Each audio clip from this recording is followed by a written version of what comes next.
Hey, Chris.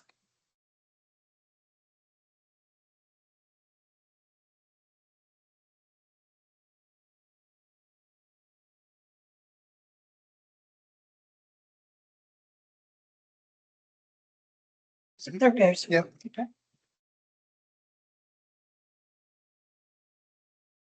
Good afternoon, everyone. Welcome to the Nicholas County Board of Education regular meeting, Monday, February 2nd. And at this time, we'll call our meeting to order. We'll stand for a moment of silent reflection.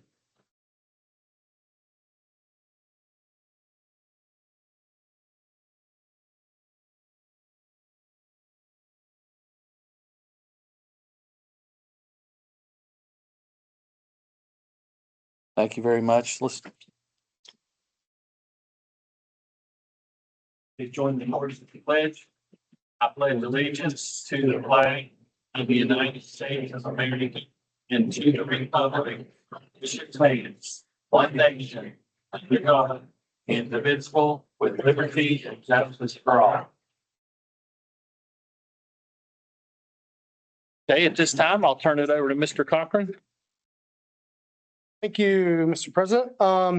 Item 4 on the agenda is you had a copy of the approved minutes from the meeting held on January 5th, 2026. We do have some recognitions tonight, and I'll be the first to say anytime that we can get our students, parents, guardians, family members in front of us to celebrate great things, that makes my day. So we're going to start with recognizing the Nicholas County Spelling Bee champion, runner-up, and alternate. So Dr. Lee, Samantha, you guys want to come forward?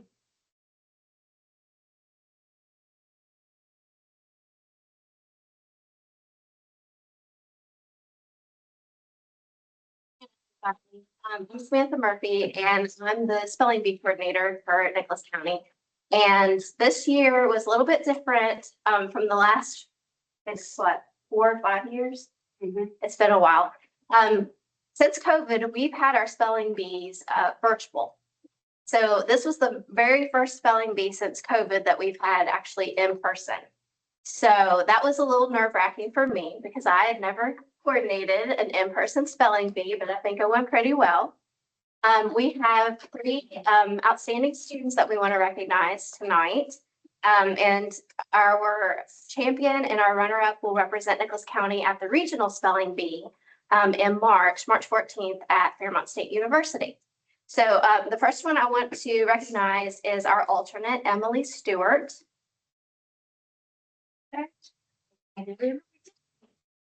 Is actually a student from Somersville Elementary. And the next one that we want to recognize is our runner-up, and that's Emma Young from Somersville Middle School. And lastly, our champion, who is also a Somersville Middle School student, and that is Christian Diaz. So I don't think they're here, but let's get everybody.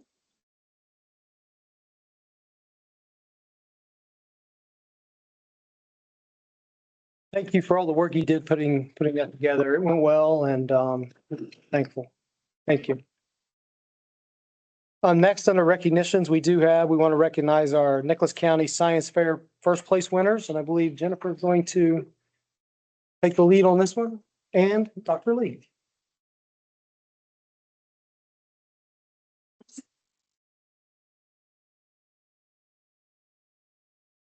I'm Jennifer Davis. I'm the Nicholas County Schools Science Fair Coordinator. So this evening, we're proud to celebrate the outstanding achievements of our students who participated in the 2026 Science Fair. Their projects earned first place honors at the county level, qualifying them to advance the regional science fair held on Saturday, January 24th at Eastern Environmental School. They competed against top projects from Braxton, Fayette, Greenbrier, Pocahontas, and Webster counties.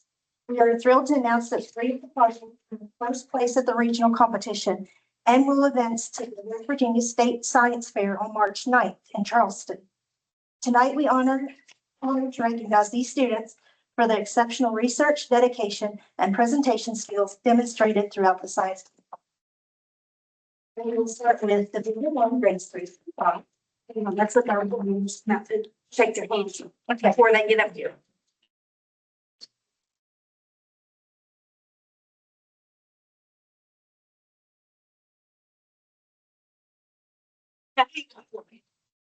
First off, in animal science with the project Possum Picks, Reese McKinney, and he also placed third at regionals.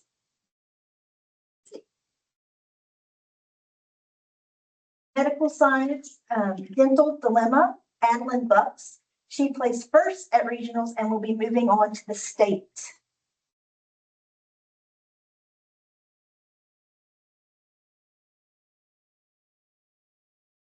Chemistry, the cookie Chillock with Emily Angus and Morgan Maloney, and they placed second at regionals.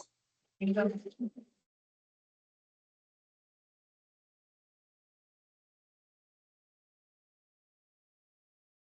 up there, make sure you take it. After we get you up there, get your picture. See what We're gonna get.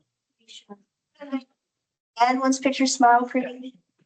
Behavioral and social sciences, we have the Heart of Music, Mackenzie Prendergast, and she placed second at regionals.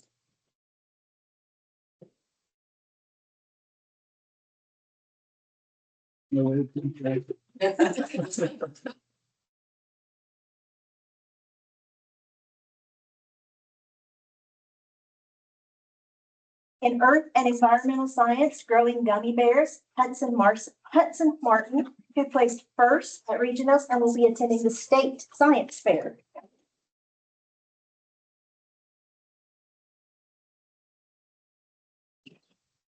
Let's get up there. So we might take your- You guys know this.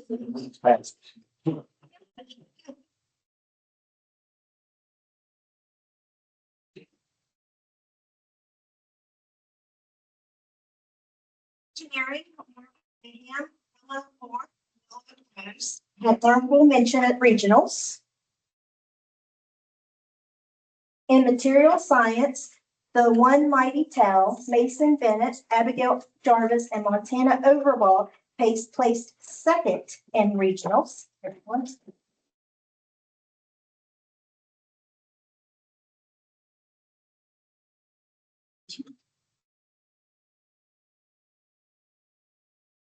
Montana standard there, so take a picture.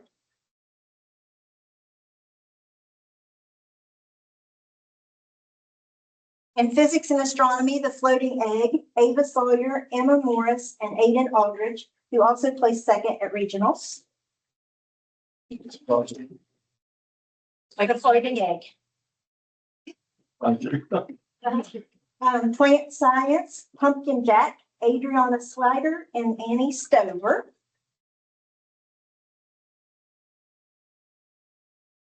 And now Division 2 and grades 6 through 8, animal science, does color affect the taste? Riley Hamrick and Avery Kincaid.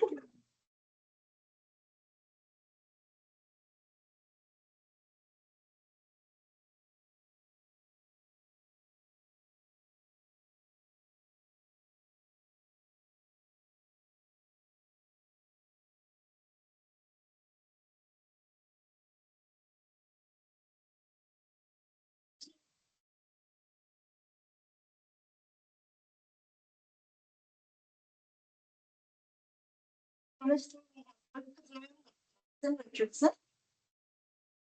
And material science, Hope Lake versus Water with Jaden Hess, Dakota King, and Benjamin Lynch. And the last one we have is technology, AC versus DC with Paxton Mullins and Blake DeMoss. They placed first at regionals and will attend the science fair at the state.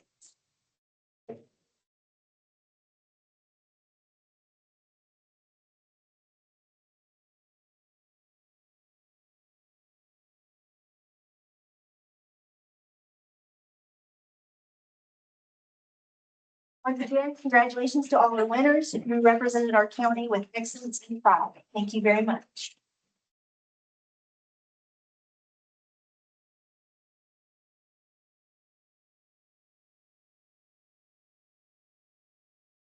Thank you guys for coming. Yes, thank you.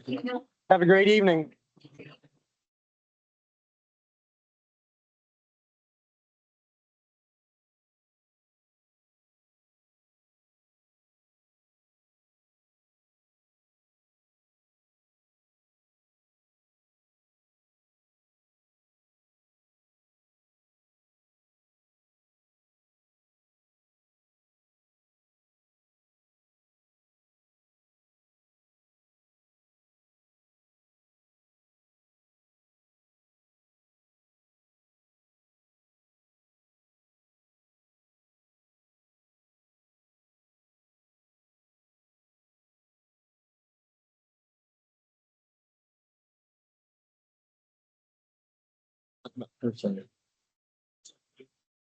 Hey, I didn't see you back there. Where'd you go?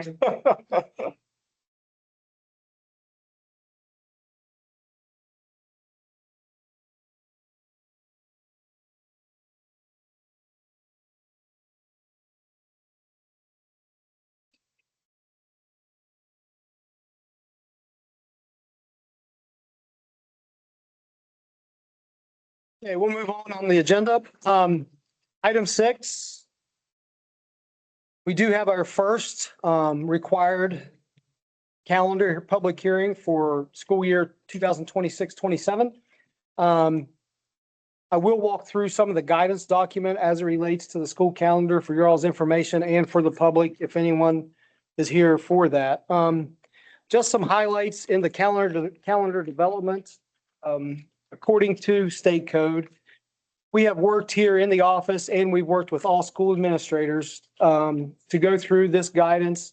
And we also walked through 3 to 4 sample calendars to have some options for our staffs. And as you see, after we get through this, there's really not much leeway in the development of the school calendar because of the stipulations that's required and the rules that's required to be able to submit a school calendar. So first and foremost, it is a statutory reference in West Virginia Code 1812 that defines it cannot start before the first day of July and end on the 30th day of June. That defines the school fiscal year. The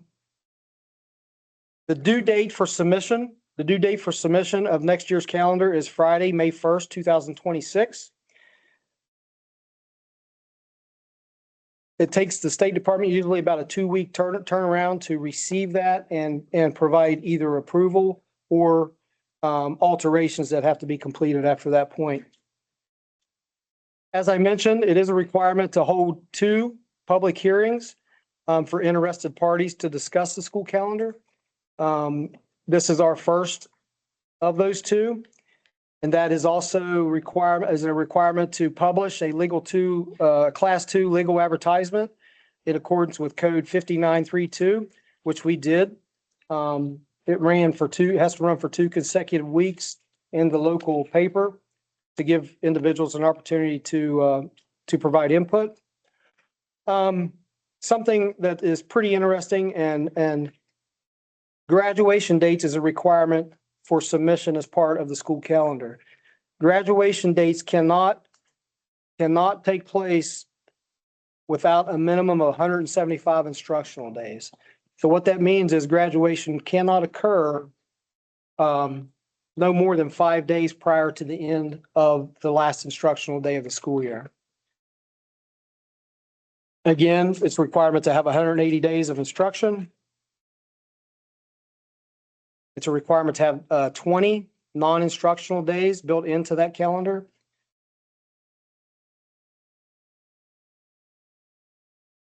It specifies the specific days that are set aside in observance of legal holidays.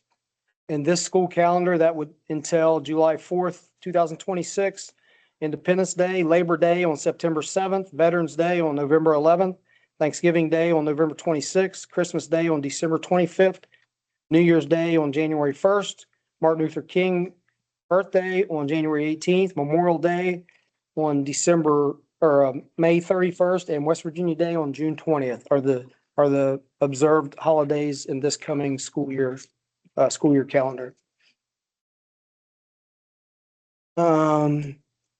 We do have the ability to build in up to 5 professional learning days for our staff, which we did that this school year and we'll continue to do that. It gives a chance for us to provide professional development to our staff, and it also meets the requirement of being identified as an instructional day. So it counts towards the 180 days of instruction, those 5 professional learning days do. It's a requirement to have 6 OS days, which are out of school days. And those days are built into the 200-day employee calendar. And those can also be utilized to make up days missed of full instruction due to inclement weather. Faculty Senate meetings are a requirement. Those have to be built in and be compliant before you can submit. The online process now is very user friendly. And if all of the rules are not met, it will not let you finalize a calendar or even think about submitting until all of those rules have been checked off and met. The faculty senates are pretty prescribed. In addition to the opening and closing of school, faculty senate meetings to be held during the months of October, December, February, April, for a total of 6 2-hour meetings. They can be combined with other meetings such as professional learning days. So professional learning could take place for the first part of the day and set aside faculty senate for that last 2 hours of the day or the beginning 2 hours of the day, whichever is preferred.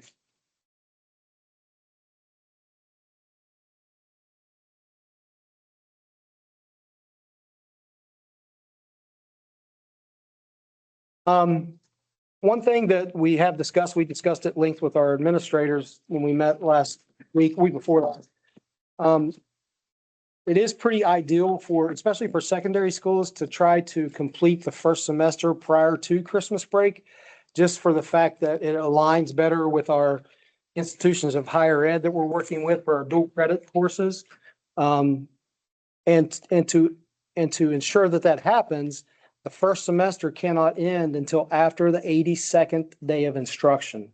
So that means you have to have at least 83 days of instruction prior to Christmas break if you want that first semester to end prior to Christmas. So that really narrows down your starting time. You can't start too late in August. If you do, then you're not going to get those 82 days of instruction in. So what we worked with our administrators is try to come up with 3 or 4 options, basically sliding that start date for our staff and the initial first day of instruction for our students, but still being able to accomplish the goal of getting that first semester in prior to Christmas break. And some examples, I can share some of the examples that we have right now. Again, are not set in stone, but these are just draft forms. We looked at the possibility of staff starting anywhere from the August 7th date. We looked at one with staff starting the August 10th date. We looked at one staff starting the August 11th date, and variations of including three curriculum development days at the beginning for our staff. One version had 4 prep for opening and 3 curriculum development days. So that was a total of 4 on that option. So you're limited on what really your options are. And I think that sometimes is not known to our public, and we can't start the end of August and still accomplish what we need to accomplish by having first semester completed before Christmas break and getting out, way before end of June. So those are our options. We'll continue to tweak these. We'll bring them back at the next public hearing as well. And hopefully at the next public hearing, after we receive any other input that we have, we can come up with a version that we can submit for the state for approval. Questions as it relates to the development of the school calendar? I was just going to comment, I used to serve on that committee, and it's not as easy as people think. No, not when You can't make everybody, the regulations, Not gonna make the it. regulations basically drive the development of the Right. calendar. Any other questions? Okay. Item 7, I have a couple updates under my information. One, I'd like to start with another recognition. Again, anytime that we can recognize our staff or our students for their hard work and their achievements, I like to do that. Tonight, I want to draw our attention to the recognition of our school counselors in Nicholas County. February 2nd to February 6th has been set aside as National School Counselor Week. So we want to celebrate that and celebrate the hard work that they do. Mr. Williams is going to help with this. But before we get into that, I do have a proclamation here I would like to read just again when I think of school counselor, I think of the words, I think of adjectives like trustworthy, guidance, student-centered, positive relationships, focus on students' career development, empathetic, encouraging. All of those make up the work that our school counselors do. So with the proclamation, I'll just read the proclamation. I'll read it real quick. It just says, whereas school counselors are employed in public and private schools to help students reach their full potential.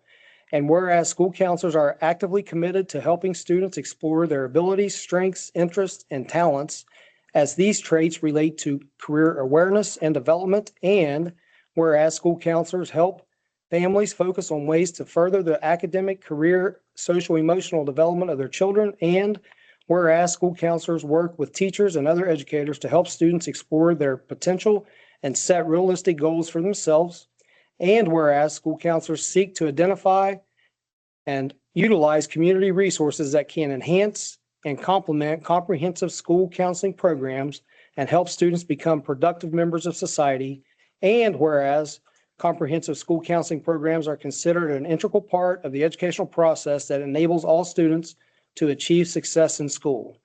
Therefore, I, Scott Cochran, Superintendent of Nicholas County Schools, do hereby proclaim February 2nd to 6th, 2026 as National School Counselors Week.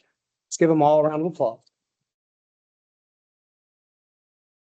I think Mr. Williams, our Director of Student Services, has something to add to that. Thank you. President, board members, Mr. Superintendent, I do thank you for your time in recognizing school counselors. As Mr. Cochran said, this is National School Counseling Week, and motto for this is school counselors amplify student success. And so when you start looking at a school counselor, they play an important role in shaping the lives of students. They guide students not only in academics, but also in personal, social, and emotional development. School counselors listen to students' concerns, helps them handle stress, build confidence, and make positive choices. School counselors also support students in setting goals, planning careers, and discovering strengths and interests. They work closely with teachers and parents to ensure students feel safe, supported, and understood. When students face challenges such as anxiety, bullying, peer pressure, learning difficulties, the school counselor provides guidance and encouragement. In short, a school counselor is a trusted guide, a caring listener, and a source of motivation who helps students grow into responsible, confident, and successful individuals.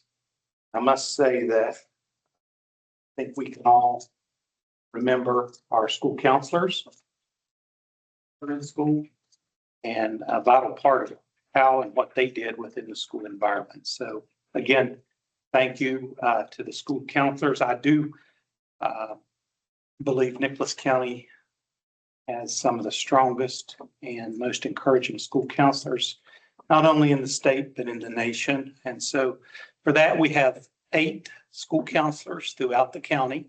There's a few that were unable to be here tonight, but I do want to recognize them.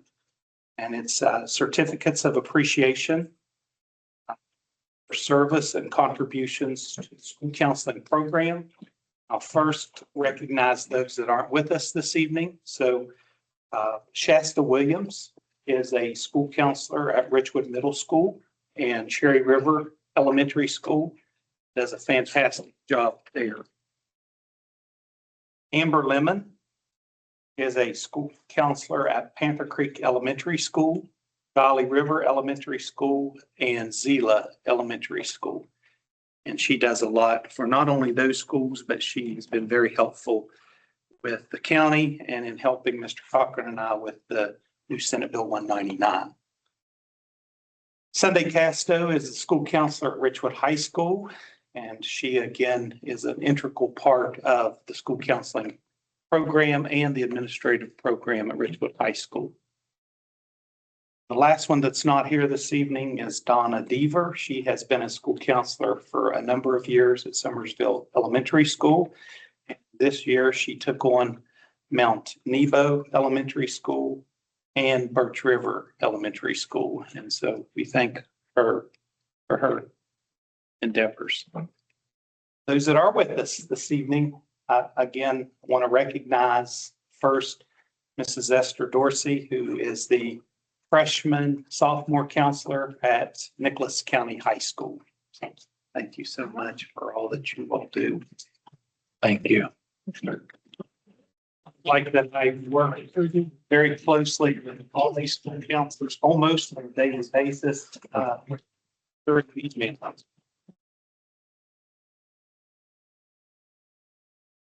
Next is Mrs. Lisa Knight. She is the junior senior counselor at Nicholas County High School. And again, we work closely daily. Thank you. Thank you. Did you-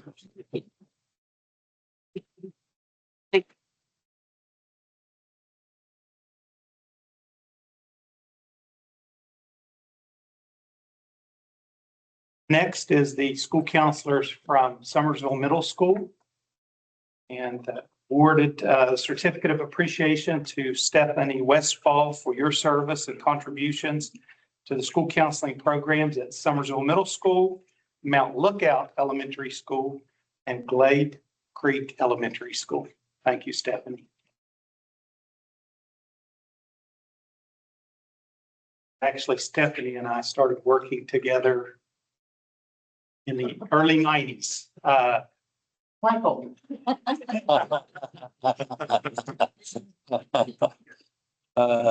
And last, but certainly not least, Mr. Greg Groves is the school counselor at Summersville Middle School. Roy. Roy. Thank you. Thank you. Very nice. Really appreciate the school Can we get one counselor. group picture? Thank you.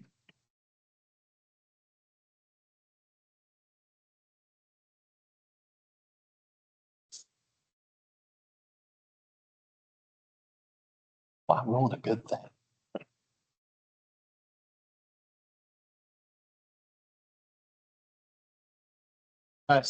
Well, thank you.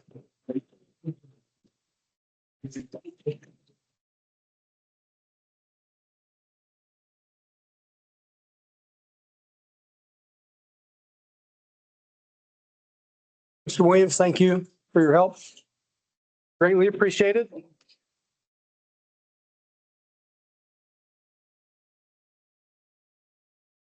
Next on the agenda, we have the consent agenda, which includes the payment of the current invoices, and those have the approved WVD dates by them, and also the approved treasurer's report, which I believe you have a copy of. There were four out-of-state travel requests, which all have been approved. Those approval dates are reflected on those requests as well. Questions as it relates to the consent agenda? Items 1, 2, and 3? I was gonna ask Kristen this. Noticed there was an account that was closed, that was moved into the general fund. A little bit of money left in our Truist account. Remember, we put that out for bid Okay, in the spring, I guess, and so we waited till all the summer paychecks cleared. I wondered what that was. Thank you. I had a couple of questions, if I may. Let me see. Let me find it here. Does the FEMA balance that we show include the athletic fields at the Glade? That contract hasn't been put out yet.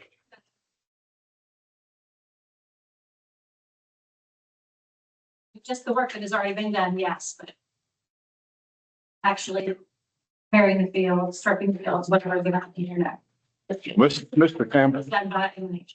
yeah, Mr. Campbell estimated about this time last year that there would be probably 10 million in FEMA funds left extra, but we're showing a lot more than that.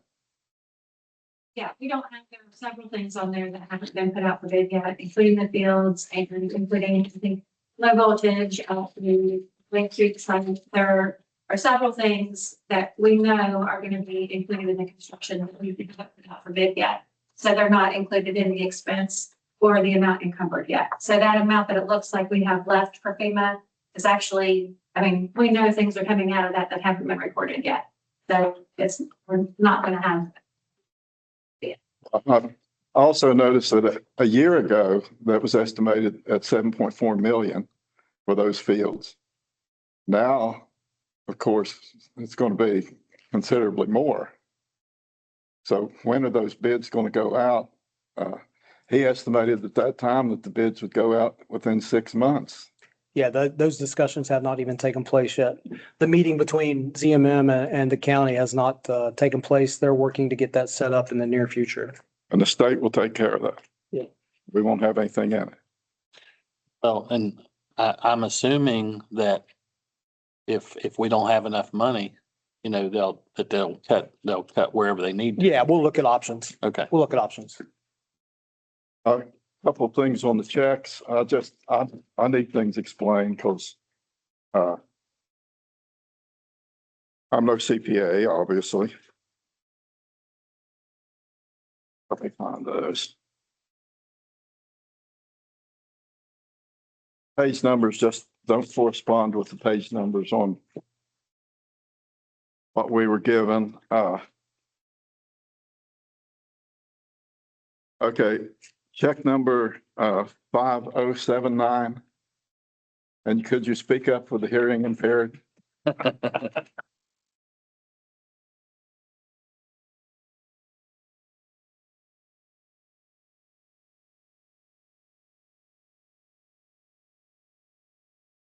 Just wondered what the Menard Incorporated. I have a guess what that is, but go ahead. Oh, okay. Is it a pretty big amount of money? Yes. Yeah, 23,000. That was for Mr. Bayless's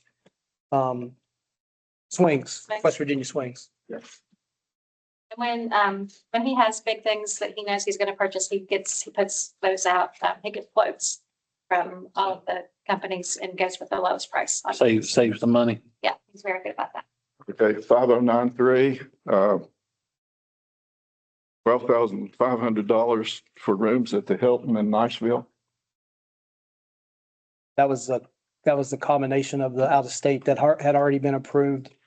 I think Dr. Lee, no, Tom, it was Tom. That was a CTE group that went to a conference in Nashville. You got to tell me these things, Tom.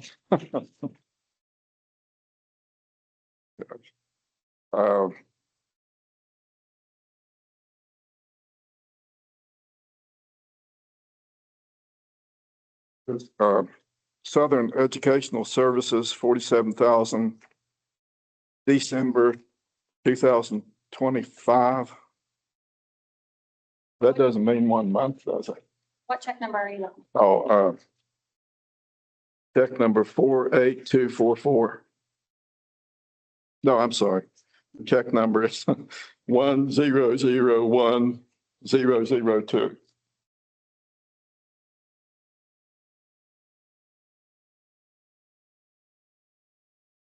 It's under Bank United Bank, that page. Well, Kristen, that would be they're for, all listed page one. that would be for our computer tech Probably. reimbursement. Yeah. Our positions. No, but there's no page numbers. Yeah, that's computer tech reimbursement. So that would be, it's probably for a period longer than that. I don't think that they bill us necessarily every month for that. But we have 3 computer techs that we contract with the SESC for. And so we repay them. We just reimburse the cost of those techs' salary and fixed charge. Yeah, we only see that a couple times a year, right? Is it? She, 3 times, did you say? Four. No, I'm not sure specifically how many times, but I don't Oh. think that they invoice us every month for that. But I can look and see what that time period is if you want me to. Okay. No, that's fine. Thank you. Yes, that's all. Thank you, Kristen. Thank you. Thank you. Any other questions as it relates to the consent? Hearing none, we'll move on. Item 11 is personnel. As you can see under these are, again, have all been pre-approved with the WD approval date and the effective date. One leave of absence request for professional, two. We did have one submission of a retirement request, effective 6/30/26. I'm sorry, excuse me. I did have one more question. May I? Uh-huh. You have one marked, sheriff security ball game. Is that in our MOU, memorandum of understanding, with the sheriff's department to cover that, or is that additional? We have to pay, or? There's an additional cost if the officers, do ball games. This is just, we'll pay for that out of their athletic money. So they're not covered to come to any ball games? No, our general MOU with them for pro officers doesn't cover them coming to ball games. It used to be they did. Paid for those two then? The schools pay for that out of their, either their athletic money, their facility method, I'm sorry, their levy athletic or levy admissions money, or they pay for that out of their school money that they have generated from the athletics. Then they have to request an officer if they want one, and then pay the officer out of school funds. Is that correct? Yes. Which could be levy funds or school. And they used to use private security instead of officers, but that was years back. Well, the reason I ask that is because I've had some people that are concerned about the way people behave at some of these ball games, and not the children, but the parents. I mean, it's unbelievable, some of the things that go on. You may hear about it, I don't know, but I'm sure somebody will want to do that eventually. Maintain control. Some of these ball games up there, the adults is terrible. Cussing, hollering at these kids and everything. They throwed one out up there the other night. Mhm. I agree. Now, there's something needs done, but no.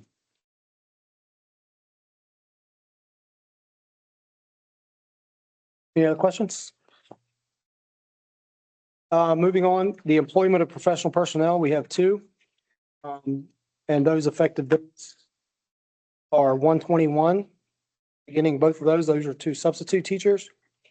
We have one service request for leave of absence for an employee. We have one retirement request for a service employee. Effective date of 6/30. We have one resignation request of a service employee, Mr. Paul Williams, bus operator, with effective date of 12/31. We have one transfer. Mr. Miller will be transferring from custodian 3 at Summersville Elementary to bus operator 144. Again, effective date 1/21. Employment of service personnel, which includes bus operators, substitute bus operators, substitute cooks, substitute secretaries, substitute clerks, substitute aides, and custodian 3 have all been approved with the effective dates 1/21 and the last one on 2/2. We had one resignation request, extracurricular contract, Mrs. Deaton, assistant cross-country coach at Summersville Middle School, effective date of 1/9.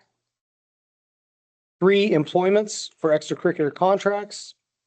Head softball coach, Mrs. Schaefer, Nicholas County High School, head volleyball coach, Nicholas County High School, Mrs. Miles, and head track coach at Summersville Middle School, Mrs. Legg. Effective dates 1/16, and 1/27 respectively. And we have one volunteer for extracurricular, Mr. Weber, volunteer girls basketball coach at Richwood High School, effective date 1/21. And to bring to your all's attention for the board members, the next meeting in March, which was regularly scheduled on March 9th, has been moved to March 16th. This is to allow Kristen and her staff an additional time to work on the assessed values and also work on the levy rates, which we will bring to you. And then at that meeting, we will conduct regular business as well as those. And then that meeting will stand adjourned in recess until April, in code, the third Tuesday in April, which is April 21st. So we will make that adjustment as well on the notices to the public. Any further questions for me? So the only meetings we're gonna have is those two meetings, the one that we, The March 16th meeting and then and then recess it. April 20 will be recessed till April 21st. If we do have to call a special meeting, we will. If we have personnel hearings or as we get into personnel, we'll be a possibility in April. Speaking of personnel, have y'all I'm sure you have, did you remind them about the early incentive for retirement? Okay, Yeah, multiple times. okay. What's that? What is this, April? I'm sorry. I missed something. The March 16th meeting by code will stand in recess until the third Tuesday in April, Oh, yeah. in which at that point we will approve the levy rates. And I can touch base with you guys at the next meeting to see what time works for you guys on that April 21st, because that'll probably be the only item on the agenda that day is to approve the levy rates. And that's all I have, Mr. President. All right, thank you, sir. Do I have a motion to adjourn? Green makes a motion to adjourn, seconded by? I'll say it. Seconded by Mr. Seabolt. All in favor? Aye. Motion unanimous at 4:42.